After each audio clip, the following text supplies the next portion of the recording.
Article 2, Section 2, Treaty Power and Appointments. Common interpretation by John O. McGinnis and Peter M. Shane. 1. Treaty Power. The Constitution provides in the second paragraph of Article 2, Section 2, that the President shall have power by and with the advice and the consent of the Senate to make treaties, provided 2/3 of the senators present or concur. Thus, treaty making is a power shared between the President and the Senate. In general, the weight of practice has been to confine the Senate's authority to that of disapproval or approval, with approval including the power to attach conditions or reservations to the treaty. For instance, the authority to negotiate treaties has been assigned to the President alone, as a part of general authority to control diplomatic communications. Since the early republic, the clause has been interpreted to give the Senate a constitutionally mandated role in advising the President before the conclusion of the treaty. Also of substantial advantage is the practice by which the Senate puts reservations on treaties in which it modifies or excludes the legal effects of the treaty. The President then has the choice, as with all treaties to which the Senate has assented, to ratify the treaty or not, as he sees fit.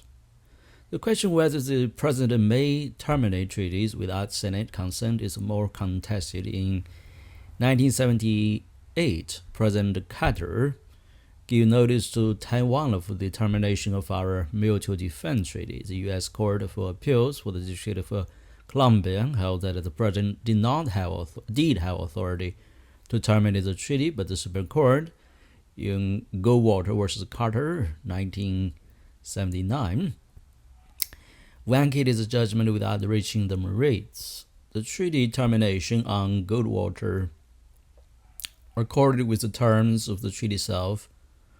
A presidential decision to terminate a treaty in violation of its terms would raise additional questions under the Supremacy Clause, which makes the treaties, along with statutes and the Constitution itself, the supreme law of the land. There remains the question of how the treaty clause comports with the rest of the system of enumerated and separated powers. Missouri v. Holland, 1920, suggests that the treaty clause permits treaty to be made on subjects that would go beyond the powers otherwise enumerated for the federal government in the Constitution. In Reid v. Convert, 1957, however, the court held that the treaties may not violate the individual rights provisions of the Constitution.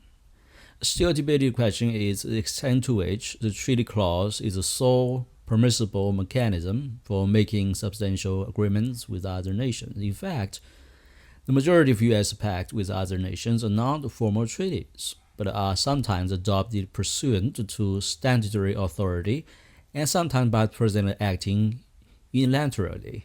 The Supreme Court has endorsed unilateral executive agreements by the President in some limited circumstances. For instance, United States versus Beaumont, 1937, the court upheld the agreement to settle property claims of the government and the U.S. citizens in the context of diplomatic recognition of the Soviet Union.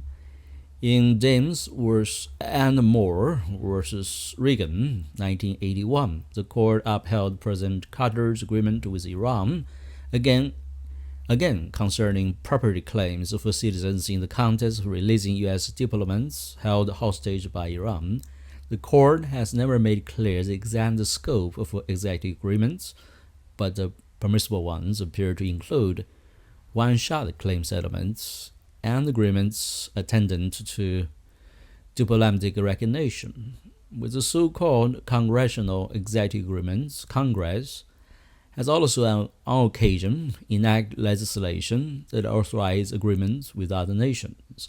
For instance, trade agreements like the North American Free Trade Agreement, NAFTA, has often been enacted by statute. In contrast, the Senate objected strenuously when President Jimmy Carter appeared intent on seeking statutory approval rather than Senate concurrence, which would have required 2/3 vote for the Strategic Arms Limitation Talks 2, SALT II treaty. It's sometimes argued in favor of the substantial interchangeability of treaties with the so-called Congressional Executive Agreements that Congress enjoy enumerated powers that touch on foreign affairs, like the authority to regulate commerce with foreign nations. But unlike legislation, international agreements establish binding agreements with foreign nations, potentially setting up entanglements that mere legislation does not. Since Chief Justice John Marshall's opinion in Foster and Elam versus Nielsen, 1829, the Supreme Court has distinguished between treaties that are now called self-executing and the treaties that are not self-executing. Self-executing treaties have domestic force in U.S. courts without further legislation. Non-self-executing treaties require additional legislation before the treaty has such domestic force. In Manling versus Texas, 2008, the court suggested there may be a presumption against finding treaties self-executing unless the treaty text in which the Senate concurred clearly indicated its self-executing standards. 2. Appointments. Remainder of paragraph 2 and 3 of Article 2 deal with the subject of official appointments. With regard to diplomatic officials, judges, and other officers of the United States, Article 2 lays out 4 modes of appointment. The default option allows appointment following nomination by the President, the Senate advice, and consent. With regard to inferior officers, Congress may, within its discretion, vest their appointment in the President alone, in the courts of law, or in the heads of departments.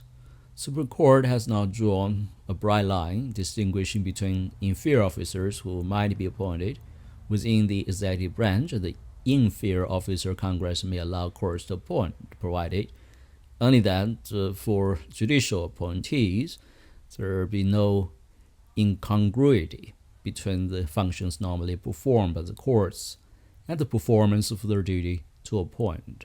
Morrison versus Olson, 1988. Buckley versus Vallejo, 1976, confirmed that Article 2 variations on Congress's sole options in providing for the appointment of officers of the United States. The text, however, raises the questions: who counts as officers of the United States, as opposed to a mere employee? And what categorizes an officer's status as inferior, as opposed to superior or principal? The court definition of officer in Buckley entails a degree of secularity. In general, any appointee exercising significant authority pursuant to the laws of the United States is an officer of the United States. By contrast, a federal employee is not an officer if performing duties only in aid of those functions that Congress may carry out by itself, or in an area sufficiently removed from the administration and enforcement of the public law as to permit their being performed by persons not officers of the United States. A later case, ISS versus Chandhan, 1983, may implicitly have given the Buckley formulation more substance. Chandhan has held that the enactment of legislation is Congress's only permissible means of taking action that has been the purposes and effect for altering the legal rights, duties, and relations of persons outside the legislative branch. Importing Chandler's holding into the Buckley holding implies that, at the minimum, any administrator Congress was with authority to alter the legal rights, duties, and relations of persons outside the legislative branch would have to be an officer and not an employee of the United States, because that officer would be performing a function forbidden to Congress acting alone. Distinguishing inferior from principal officers have also sometimes improved puzzling. Morris versus Olson, which upheld the judicial appointment for independent counsel under the Ethics in Government Act of 1978, applied a balancing test, focused on the breadth of the officer's mandate, length of tenure, and limited independent policymaking. A later decision, however, provided additional members substituted a bright line test defining inferior officers as officers whose work is directed and supervised at some level by others who were appointed by presidential nomination with the advice and consent of the Senate. Edmond versus United States, 1997. Pamper's greatest source of controversy regarding the Appointments Clause, however, surrounds its implications, if any, for the removal of federal officers. The Supreme Court has held that the Congress may not condition the removal of a federal official on Senate advice and consent. Mayors versus United States, 1926, and indeed may not reserve for itself any direct role in the removal of officers other than through impeachment. Bosher versus Sanar, 1986. Those cases do not determine, however, whether Congress may limit the president's own removal power, for example, by conditioning an officer's removal on some level of a good cause. The Supreme Court first gave an affirmative answer to the question in Humphreys' Executor versus United States, 1935, which limited the president's discretion in discharging members of the Federal Trade Commission to cases of inefficiency, neglect of duty, or malfeasance in office. Morris was also reaffirmed its permissibility of creating federal administrators protected from and will prudential discharge so long as any restrictions on removal do not impermissibly interfere with the president's exercise of his constitutional appointed functions. Although this formulation falls short of a bright line test for identifying those officers for whom president must have and will remove authority, the doctrine and list imply that the presidents must have some degree of removal power for all officers. That is, the presidents must be able at least to secure officers' discharge for good cause, lest the president not be able to take care of the laws be faithfully executed. The court has since held in that event that the officers of the United States may not be shielded from presidential removal by multiple layers of restrictions on removal. Thus, inferior officers appointed by heads of departments were not themselves removable, and will by the president must be removable, and will by the officers who appointed them. Free Enterprise Fund versus the Public Corporation Accounting Oversight Board, 2010. The Recess Appointment Clause was included in Article 2 in the apparent anticipation that the government must operate year-round, but Congress would typically be away from the capital for most of the time. Over the ensuing decades and the extending to modern times, when Congress itself is nearly year-round, the somewhat awkward wording of the clause seemed to pose two issues that the Supreme Court decided for the first time in 2014.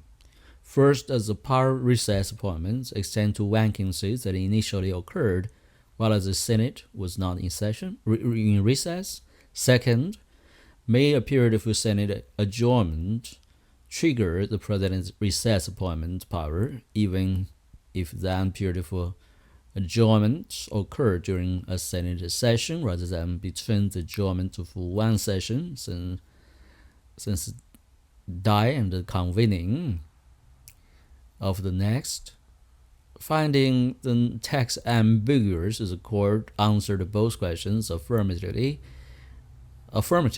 provided that the relevant intersession recess lasted 10 days or longer.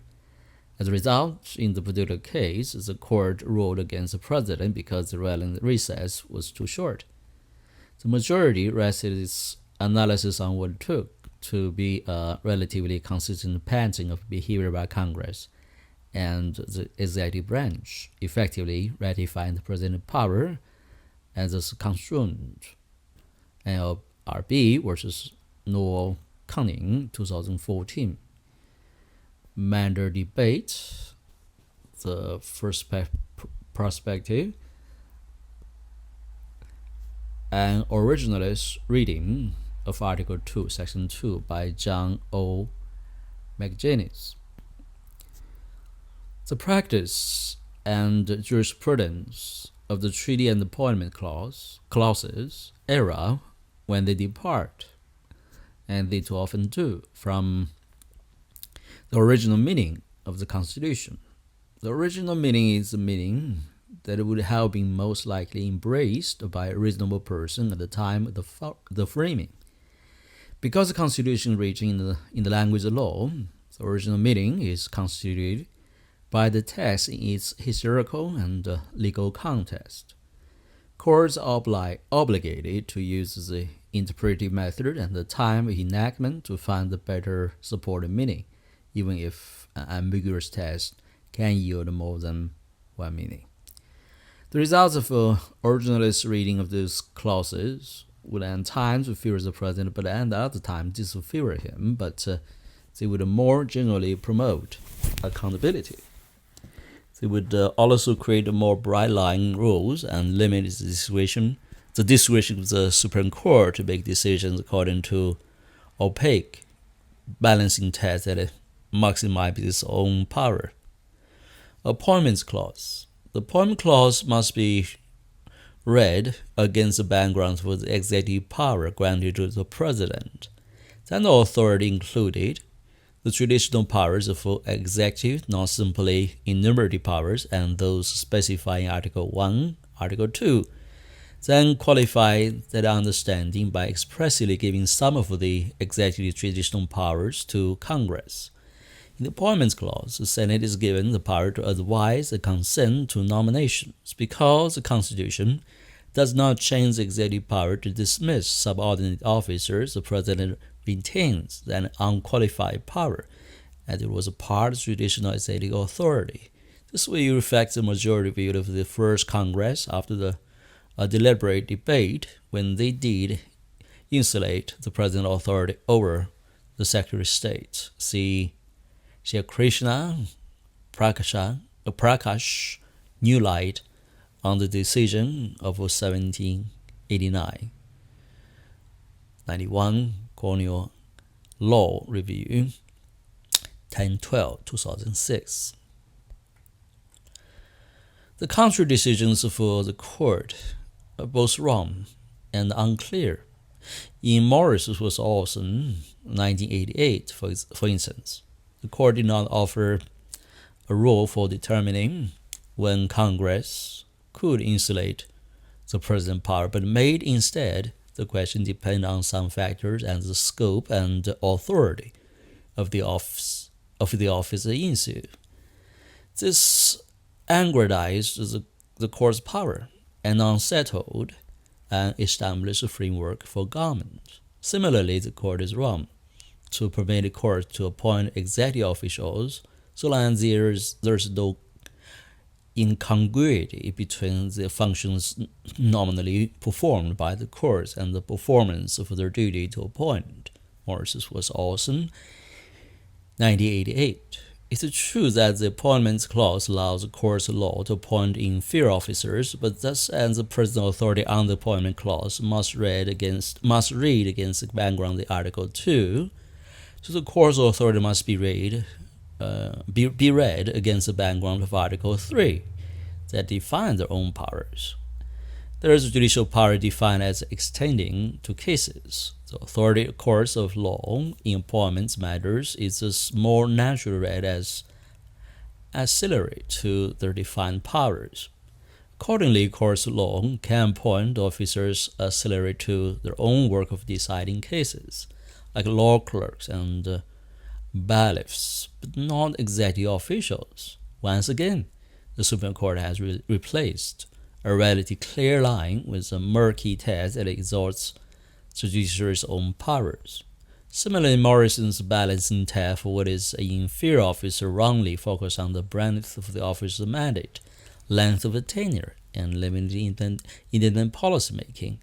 The proper test for inferior officer flows directly from the terms of bidding Such officer must be subordinate to a principal officer, one who has been confirmed by the Senate. Is also supervise a bright line rule. Happily, the court may be moving to embrace this test, see Edmond versus United States, 1997. The court has also failed to follow the original meaning of the recess appointments clause. For excellent discussion on the original meaning, see McCoby, Rampaport, the original meaning of the recess appointment clause, 52, UCLA Law Review, 1487, 2004. First, the power of recess appointments extends only to vacancies that initially arose while the Senate was not in recess. This arises interpretation is much better supported than an interpretation that makes a clause applicable to vacancies that exist whenever there is a recess. The phrase happened during the recess naturally implies events that occurred during the recess, not a state of affairs. Indeed, not reading the clause in this way deprives the word happened of any independent function. The right interpretation was also the meaning of the clause embraced even by the executive in the early republic. Second, the term recess applied only to intersession recesses. That conclusion flows from the use of the terms adjournment and recess, the former of which in the Constitution seems to be used to refer to intersession, and the latter of which to intersession recesses. In contrast, the Supreme Court functional rule of 10 days cannot be found or inferred anywhere from the text. Moreover, the court's suggestion in NLRB versus Noel Canning, 2014, that its judge-made rule may not even apply in extraordinary circumstances, once again arrogates power to itself. The treaty clause says the president can fire executive officials pursuant to executive power that are not limited by the appointment clause. The president can terminate treaties according to their terms because then traditional executive power was not limited by the treaty clause. However, he can terminate treaties in violation of their terms because the supremacy clause makes treaties a supreme law of the land. The Supreme Court is correct that the President and the Senate can make treaties beyond the unitary powers. The treaty clause is executive power in Article 2 and does not come with the limitations of Article 1. Moreover, Alexander Hamilton noted this abuse is carefully guarded by a substantial supermajority rule dash, one that does not apply to legislation. Whereas court decisions upholding executive agreements are not incorrect, the practice of executive agreements need to be more clearly circumscribed. The high hurdle posed by otherwise consent under a supermajority rule was meant to prevent foreign entanglements. The superiority executive agreements should be permitted only when they are one-shot agreements like prisoner exchanges or claim settlements, or when they are based solely on independent presidential authority, like the authority to recognize foreign nation states. See Michael B. Ramsey, the Constitution text in Foreign Affairs, 191 to 217, 2007. For similar reasons, the notion that Congress and the President together can strike international deals as long as they make congressional executive agreement is wrong, and would deprive the treaty clauses of much of its force. Perhaps the practice in some areas of congressional executive agreements, like treaty agreements, is so settled that it should not be reversed. But practice has never embraced the complete interchangeability of treaties and executive agreements, and such interchangeability cannot be squared with the Constitution's express requirements for making treaties. The other perspective, Norfolk Article 2 by Peter M. Shane. Article 2 of the U.S. Constitution is plainly critical to establishing two fundamental institutional relationships: the President's relationship with Congress and the President's relation to the remainder of the executive establishment, which we would now call the bureaucracy. Despite the text seeming specificity on some key points, the president's role in the appointment process, the constitutional silence and ambiguity of the text in other respects, have fueled spirited arguments through the centuries for different concepts of the American presidency. To paraphrase Justice Robert Jackson, Americans may be surprised at the poverty of really useful and unambiguous authority applicable to concrete problems of executive power and the actually present themselves. Youngstown Sheets and Tube Corporation versus Sawyer, 1952. With regard to the legislative executive relationships, the Washington administration set institutional precedents that have been followed with such consistency over the centuries that they now dominate our understanding of Article 2. To the uninitiated reader, the treaty clause may be thought to imply that treaties represent the sole permissible instrument for formalizing the nation's international obligations, or that the Senate, because it's advised that consent rule, will be a full partner with the presidents in the negotiation of treaties. Neither is the case. The Washington Adams administrations use executive agreements without the Senate consent, both in arranging for the international delivery for mail and in settling claims arising from the seizure of a U.S. ship by a Dutch privateer. Such agreements, sometimes pursued unilaterally and sometimes with statutory authority, now far outnumber treaties as instruments of international commitment. As for actual treaties, when the Senate failed to provide Washington prompt advice concerning the negotiation of peace between Georgia and the Creek Indians, he established a now uniform practice for presenting to the Senate for its consent only treaties that have already been completed. The first Congress and the Washington administration also began filling in some of the constitutional silences regarding their respective powers.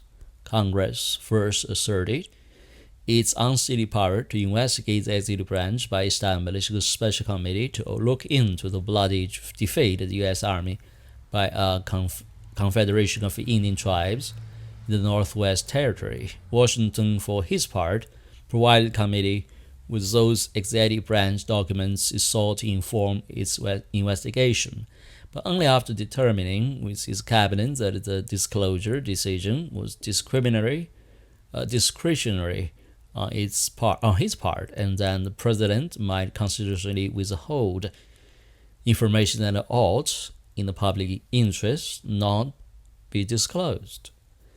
He later implemented his view by withholding from the House of Representatives documents that he sought in connection with negotiations over the Jay Treaty. This laid a foundation for future claims of executive privilege, a phrase nowhere found in Article 2.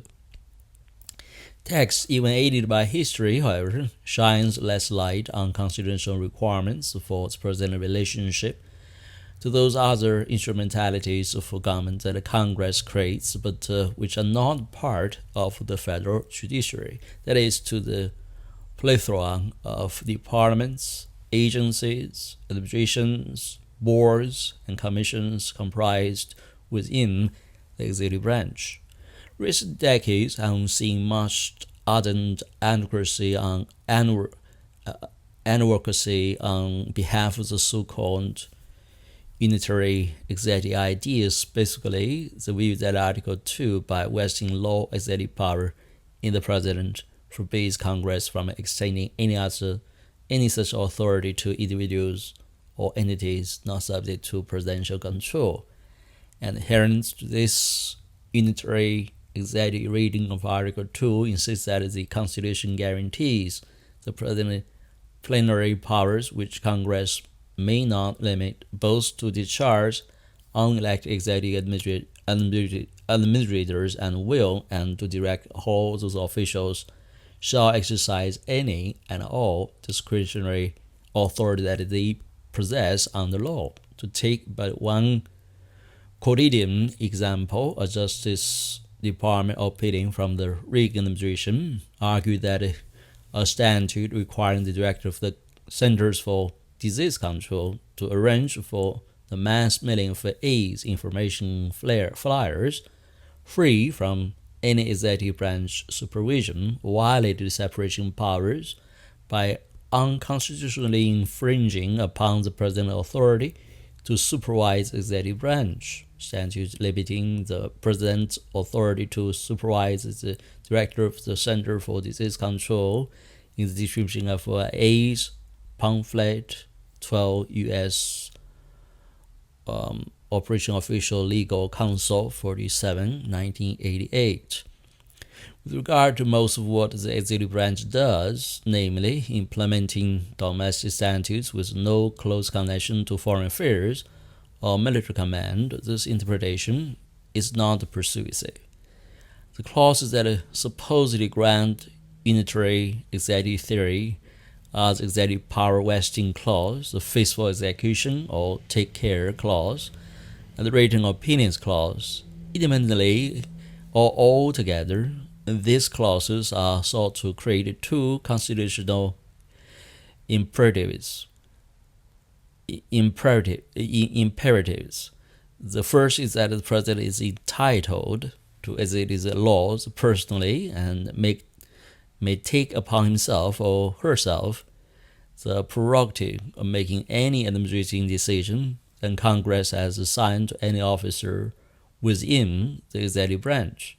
The second is that the president is entitled to remove and will any officer of the United States who serves in the executive branch. The first problem with this interpretation is that the relevant clause used either independently or together did not originally have the semantic implications that unitary executive theorists imagine. These kinds of clauses were prevalent in early state constitutions that also established relationship between governors and chief executives of the states and the state agencies. Rather than giving governors indirect executive control over state administration, they nearly all split supervision of the bureaucracy among the different branches of government, the governor, the legislature, and in some states, the courts. Originalist defenders of a unitary executive reading of the federal constitution often dismiss the interpretive significance of a pre-1787 state constitutions on the ground that these early texts paid lip service to separation of power principles while presenting the framers chiefly with example of a government structure to avoid.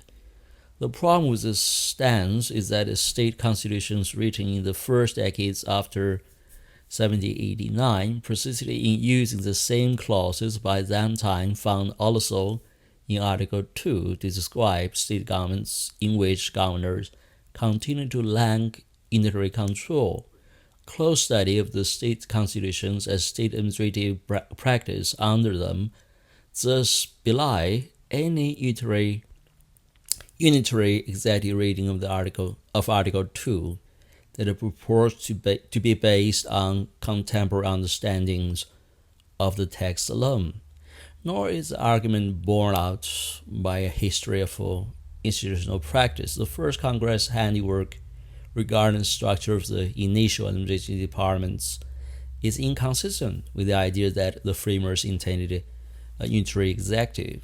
Congress accommodated presidential control at different levels, from seemingly complete, as with the Department of State, to essentially non-existent, as with the boards and commissions authorized to oversee the mint, to buy back debts of the United States, or to rule on patent applications. Unitary executive advocates may point to a variety of prudential statements over the years asserting the existence of a comprehensive prudential supervisory authority. But again, to quote Justice Jackson, who wrote in 1952 about constitutional debates on the scope of prudential power, a century and a half of partisan debate and scholarly speculation yields no net result but only supplies more or less armed quotations from respected sources on each side of any question. Youngstown, Shade 2 versus Sawyer, 1952.